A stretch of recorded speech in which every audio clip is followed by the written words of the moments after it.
आज देश की आज़ादी का हम पर्व मना रहे हैं। ये 77 ईयर्स शुरू हो गया इसका। आज़ादी के विपरीत मतलब बहुत कुछ होते हैं। आज़ादी का मतलब ये नहीं होता है कि मैं कुछ भी करूं, मैं फ्री हूँ, मैं आज़ाद हूँ। आज़ादी का मतलब होता है कि आपके मानवता का, आपका एक वोट रंग का होगा, राजा का भी एक वोट होगा, भिखारी का भी एक वोट होगा, मतलब सब में समानता हो गई। समानता ही आज़ादी है। जितने विद्यार्थी पढ़ रहे हैं वो सब एक समान है। यही हमारी आज़ादी है। आज सब एक है, यही हमारी आज़ादी है। हमारी आज़ादी ये है कि हम सब लोग एक अच्छी विचारधारा के साथ देश के लिए सोच रहे हैं। ये हमारी आज़ादी है। और अब आज 75 साल हो गए आज़ाद हुए। अब नए भारत का जन्म हो रहा है। एक भारत, विकसित भारत तो भाई अब सबसे विश्व में उच्चतम स्तर पर अपना भारतवर्ष जा रहा है। तो ये क्यों जा रहा है? ये सिर्फ इसलिए जा रहा है कि हमारे भारत के जवान जो है, नौजवान जो बच्चे हैं, जो यूथ है, ये यूथ की वजह से भारत जो है आज विश्व में 5वें स्थान पर जा रहा है। और पाँचवें से और अग्रिम स्थान पाने के लिए अब जो यूथ से नीचे हैं, ये बच्चे जो हैं, ये जिम्मेदार हैं। और आज ये यकीन मानिए, हर बच्चा गांधी है, हर बच्चा नेहरू है, हर जवाहर है, हर बच्चा सुभाष चंद्र बोस है, भगत सिंह है। हर बच्चे के अंदर दिल में सारी भावनाएं जो हैं, वो जो इस रूप में अपने को ढालना चाहेगा वो बन जाएगा। एक ही नारा अब है बच्चों, हमारे अध्यापकों का, हमारे अभिभावकों का, सबका एक ही नारा होना चाहिए कि हमें कुछ ना कुछ करना है, कुछ ना कुछ अच्छा करना है। मैं पढ़ने आया हूँ, मैं खेलने जा रहा हूँ, मैं समाज में वार्तालाप करने जा रहा हूँ, मैं सत्संग करने जा रहा हूँ, मैं बात करने जा रहा हूँ। आप कुछ भी करने जा रहे हैं तो आप उसमें सोचिए, उसमें हमें कुछ अच्छा करना है।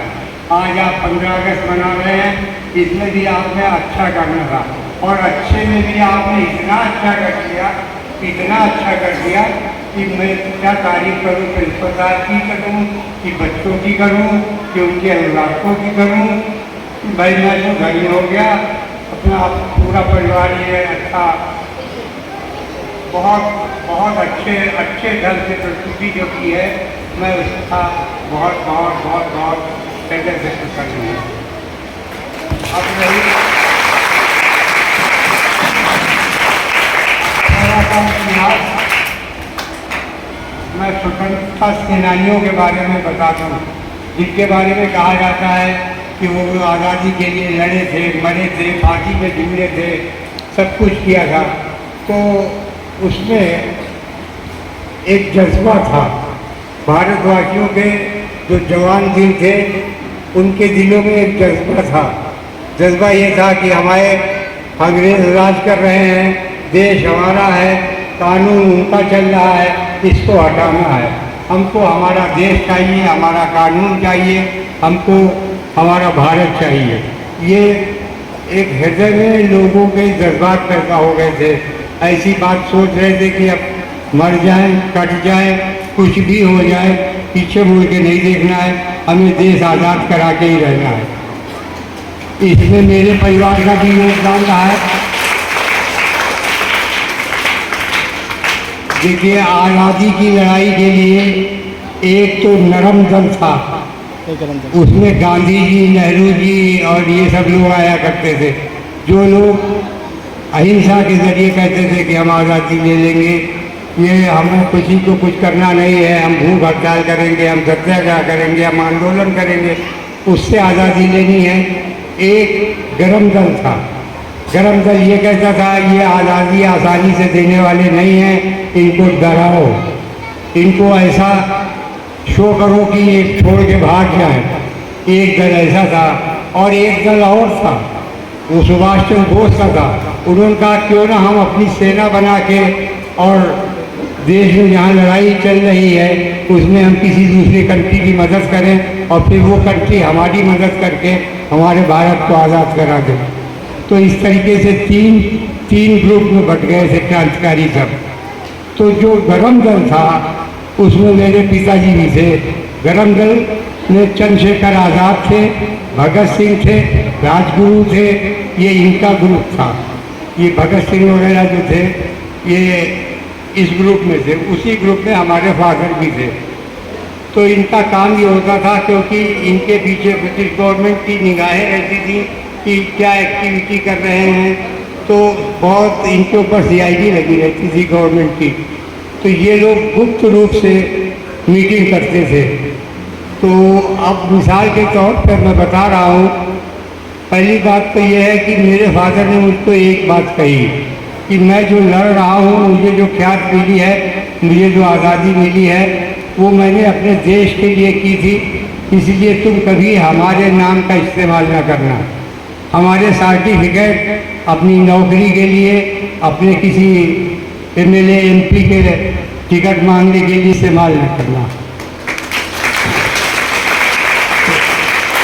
तो ये भावना जो थी, ये भावना त्याग की थी कि मैंने देश के लिए किया है, इसलिए ये ज़रूरी नहीं है कि उनका परिवार जो है उसका फ़ायदा उठावे।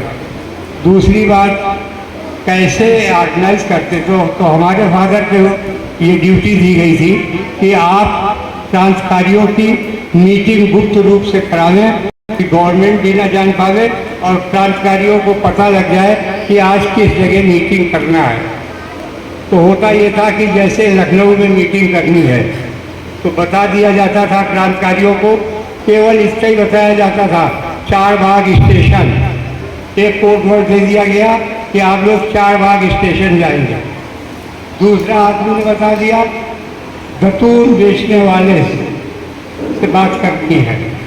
अब वो एक क्रांतिकारी दतून सर में रख के लिए अपने प्लेटफार्म पर घूम रहा है। तो वो लोग जो होते थे क्रांतिकारी, वो दतून खरीदने के बहाने उसके पास जाते थे और वो प्रोग्राम बता देता था कि 4 बजे लखनऊ के झंडा वाले पार्क में आप लोग लैया चना खाते मिलेंगे। वहाँ आपको मैसेज मिलेगा कि कहाँ मीटिंग होगी।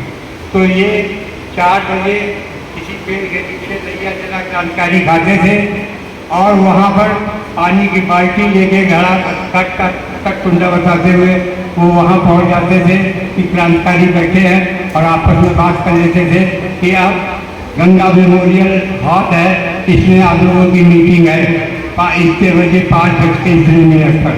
अब वहाँ से उठ के वो लोग धीरे धीरे गंगा मेमोरियल हॉल जाते थे और मीटिंग समाप्त होने के बाद सब चले जाते थे। तो मीटिंग ऑर्गेनाइजर का काम हमारे फादर करते थे लखनऊ, कानपुर और ये लखीमपुर क्षेत्र में 3 जगह का काम था। लेकिन उनका इतिहास इतना गुप्त रहा, उन्होंने अपने बच्चों को, अपनी पत्नी को, अपने परिवार को, किसी को भी कोई प्रोग्राम नहीं बताया जिससे कि हमको कोई ज्ञान हो इस बात का कि उन्होंने और क्या क्या किया तो और बहुत कुछ जो उनके दोस्तों से हमको पता चलता रहा। तो बेटा ये आग लगी थी मन में लोगों के कि हमको देश आज़ाद कराना था।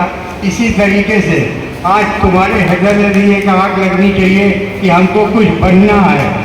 वो आग थी, वो आग थी इस बात की थी कि हमें देश आज़ाद कराना है। आज तुम्हारे हृदय में वो आग होनी चाहिए बच्चों कि हमारे देश को नुकसान ना पहुँचे, हमारे देश को सबसे ऊंचा बनाना है और उसके लिए अच्छी नौकरी करनी है तो ईमानदारी से, अगर सेवा करनी है तो ईमानदारी से, अगर नेतागिरी करनी है तो ईमानदारी से। बस यही एक उद्देश्य है इस स्वतंत्रता दिवस को मनाने का। और मैं ज़्यादा क्या कहूँ, बच्चे प्यासे हैं, बच्चों को कुछ जलपान की व्यवस्था है कि नहीं है वो सब कराइए। और इसी के साथ साथ सारे बच्चे मेरा आशीर्वाद है, खुश रहें। एक बात और कहना चाहता हूँ, देखो जब तक घर में रहते हो तुम्हारे माँ बाप भटकते मिलते तुमको। लेकिन जब कॉलेज में आ गए तो प्रिंसिपल सर, अध्यापक सर और हम, मैं अपने आप को बता रहा हूँ, किसी बात की कोई तकलीफ, किसी बात का आपका मन हो करने का और उसकी योजना के लिए किसी चीज़ की कमी आ रही हो, उसके लिए मैं आप लोगों को वचन देता हूँ कि आपकी इच्छा हो करेंगे। मेरी अवस्था अब बच्चों को कुछ करने की नहीं रह गई, लेकिन मैं जब तक मेरी सांस है मैं ये चाहता हूँ कि मेरे बच्चे आगे बढ़ने के लिए मुझसे जो जो ज़रूरत की चीज़ ले जाना चाहते हो वो ले लें और मैं उनकी ज़रूरत पूरी कर दूँ, तो मेरा भी जीवन सफल हो जाएगा। इसी कामना के साथ मेरा आशीर्वाद है बच्चों को, अध्यापकों को, और ये जो फंक्शन किया है बच्चों ने, इसमें भी जीत लिया है। मैं बहुत बहुत बहुत बहुत खुश हूँ और मैं अपने प्रिंसिपल सर को और सारे अध्यापक की स्टाफ को का आभार व्यक्त करता हूँ कि बहुत अच्छा प्रोग्राम किया। धन्यवाद।